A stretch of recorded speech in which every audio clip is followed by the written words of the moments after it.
Oh, the Places You'll Go by Dr. Seuss. Oh, hello.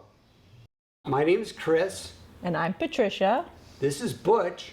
And this is Sundance. And we're here today to read you a book. Oh, the Places You'll Go by Dr. Seuss. Would you like to read, Patricia? Sure. Oh, the Places You'll Go by Dr. Seuss.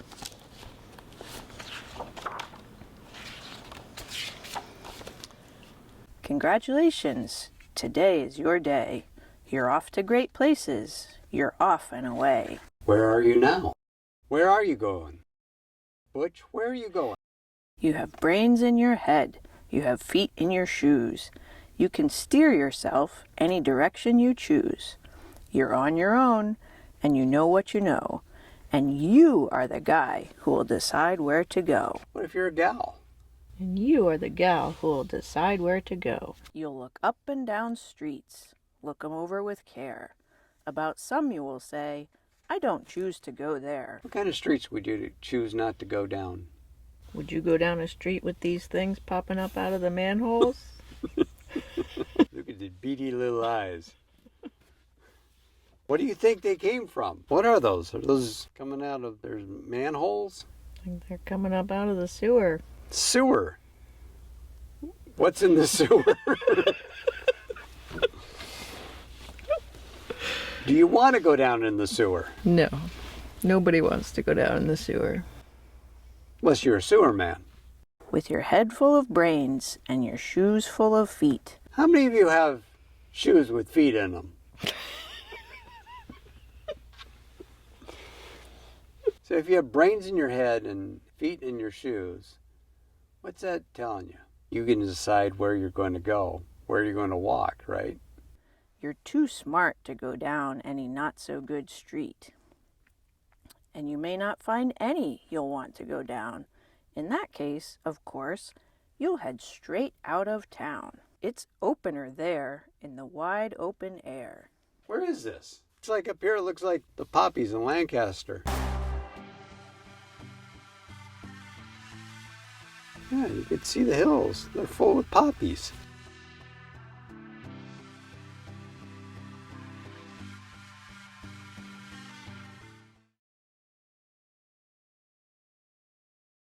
Out there things can happen, and frequently do, to people as brainy and footsy as you.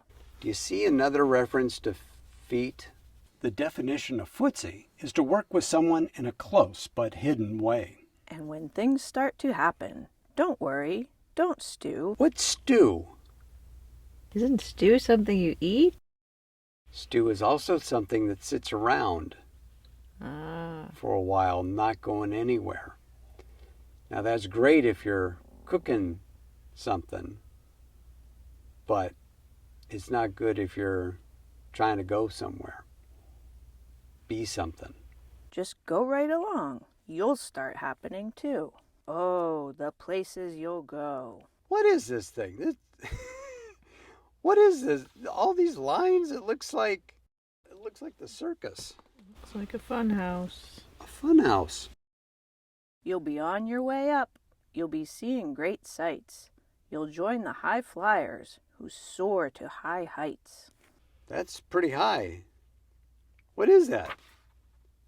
Looks like a Sort of like a castle? castle, yes. You won't lag behind because you'll have the speed. You'll pass the whole gang and you'll soon take the lead. Now where's the gang? Do you see the gang here? I think the gang's in all those other hot air balloons. Wherever you fly, you'll be best of the best. Wherever you go, you will top all the rest. Except when you don't, because sometimes you won't. Have you ever, not been the top? Well, actually, yes. I have a brother. And he's always first because he's twice my size and he has longer legs. Aw, he runs faster than you. He does. I'm sorry to say so, but sadly it's true, that bang-ups and hang-ups can happen to you. Oh, let me tell you, bang-ups and hang-ups. You can get all hung up in a prickly perch, and your gang will fly on. You'll be left in a lurch. Now, where's a lurch?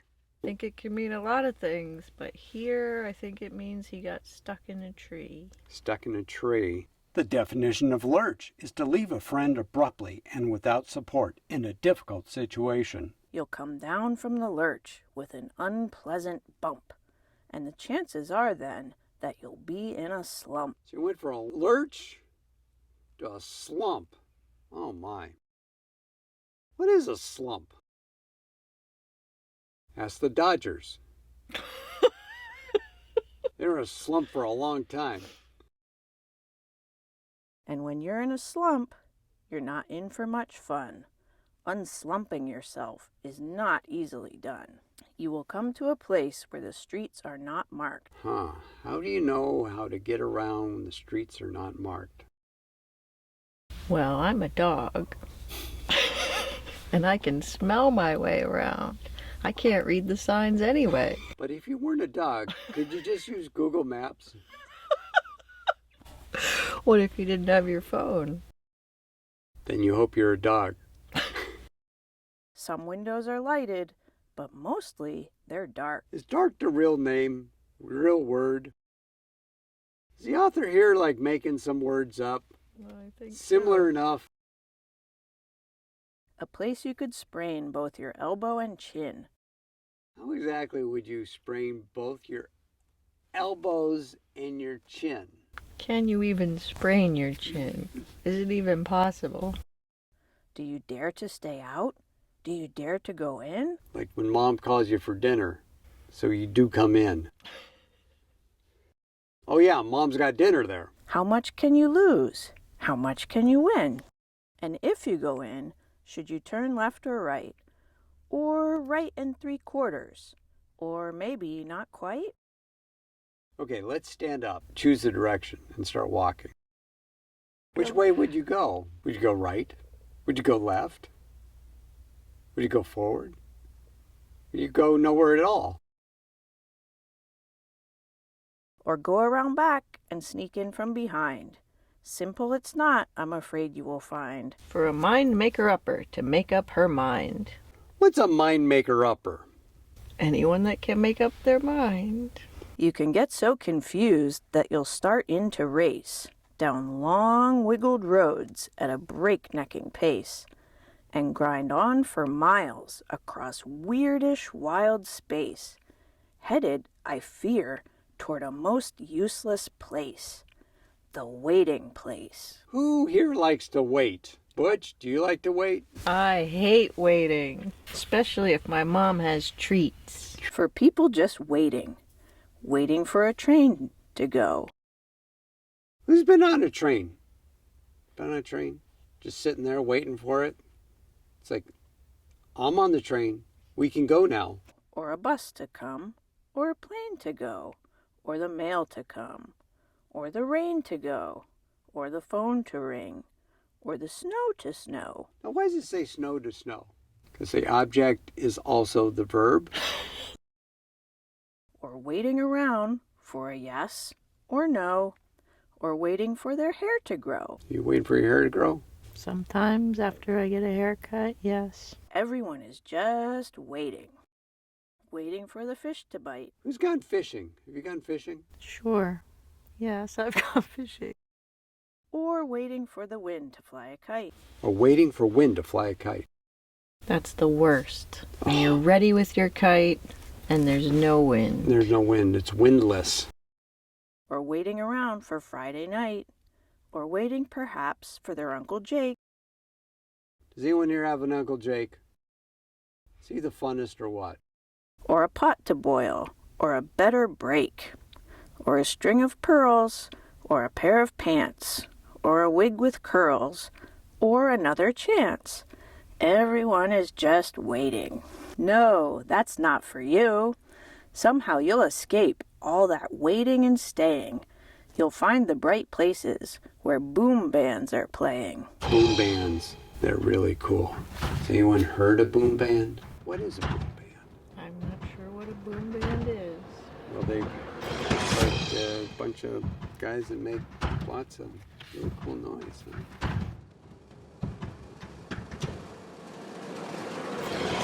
banner flip-flapping, once more you'll ride high. What's a banner? Why would it flip-flap? I think because there's wind. Where was the wind when we wanted to fly the kite? Ready for anything under the sky. Ready because you're that kind of a gal. Oh, the places you'll go, there is fun to be done. There are points to be scored. Have you scored points? Yeah. Yeah. Basketball? How do you score points? Soccer? How else? Card games. Card games, yes. Scrabble. Yes. And who plays Scrabble here? I do. There are games to be won, and the magical things you can do with that ball will make you the winningest winner of all. Fame! You'll be famous as famous can be, with the whole wide world watching you win on TV. Except when they don't, because sometimes they won't. That ever happened to you? All the time. I'm afraid that sometimes you'll play lonely games too. Games you can't win 'cause you'll play against you. All alone, whether you like it or not. Alone will be something you'll be quite a lot. And when you're alone, there's a very good chance you'll meet things that scare you right out of your pants. There are some down the road between hither and yon. Where's hither and yon? Which side is it? Is that hither and is that yon? Might be. The definition of hither and yon is in various directions in a disorganized way. That scare you so much you won't want to go on. But on you will go, though the weather be foul. On you will go, though your enemies prowl. On you will go, though the hack and cracks howl. Onward up many a frightening creek, though your arms may get sore and your sneakers may leak. On and on you will hike, and I know you'll hike far, and face up to your problems, whatever they are. You'll get mixed up, of course, as you already know. You'll get mixed up with many strange birds as you go. How many strange birds are there? A lot. A lot.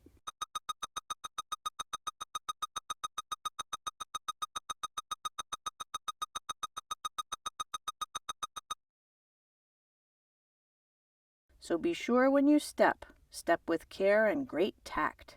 And remember that life's a great balancing act. Just never forget to be dexterous and deft. Dexterous, having skill especially with the hands.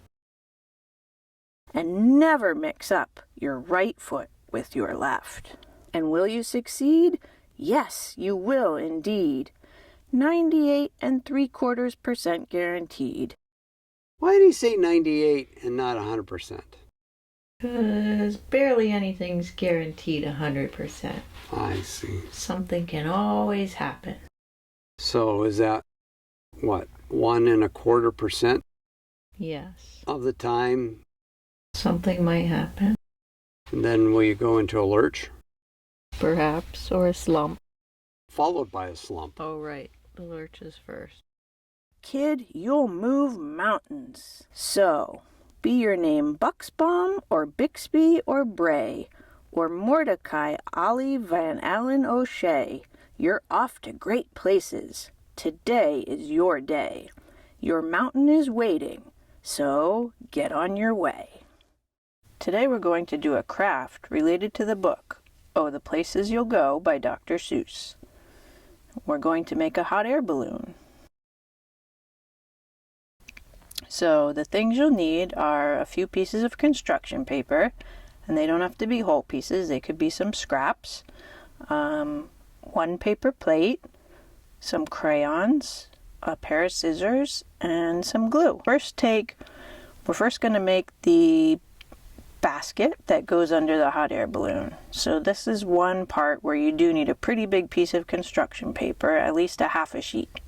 So if you're starting with the whole sheet, fold it in half the long way, and then fold it, open it back up, and cut it down the middle because we're going to work with half of it.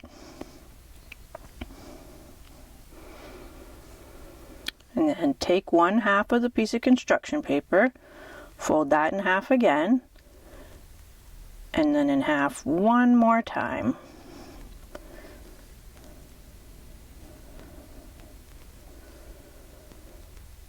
So now we're going to cut one of these rectangles off, and that's going to be the basket for our hot air balloon. And then we'll use some of the other pieces to be the ropes that connect the basket to the balloon. So take what's left, fold it in half the long way, and then fold it in half the long way one more time.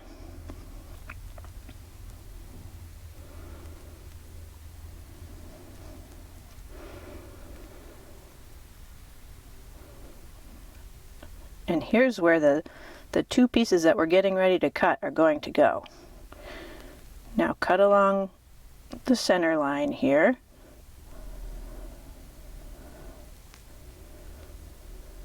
And then cut along one more line.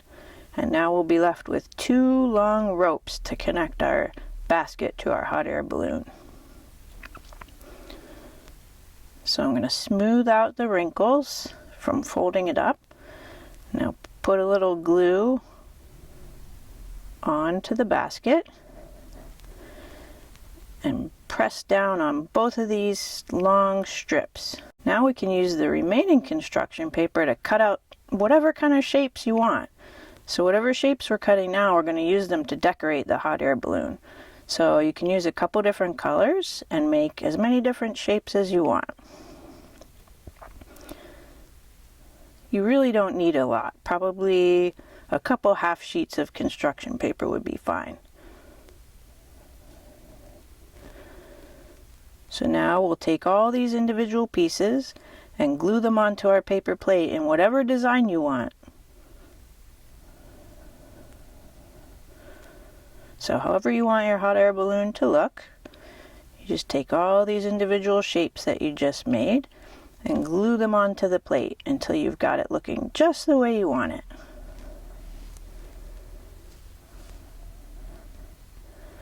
And on the kind of plate that I was using, there's a ridge around the edge, and the glue didn't stick very well. So instead of sticking paper around the edge, I'm going to use the crayons to color that part instead.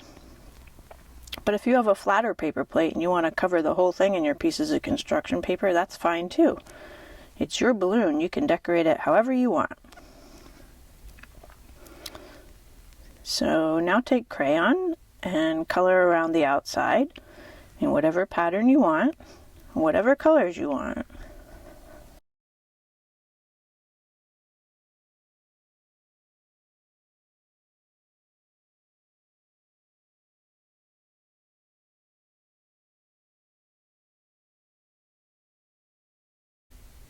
And when you get it just the way you want it, now it's time to glue on the basket with the two ropes that we created earlier. So flip your paper plate over, find your basket with the two long strips attached to it, and I put some glue on mine, but I'm also going to hold it down with tape to make it stick better. So put two pieces of tape holding the two long ropes that you attached to the basket, and now you're done. Flip it back over and your balloon is ready to fly. The end.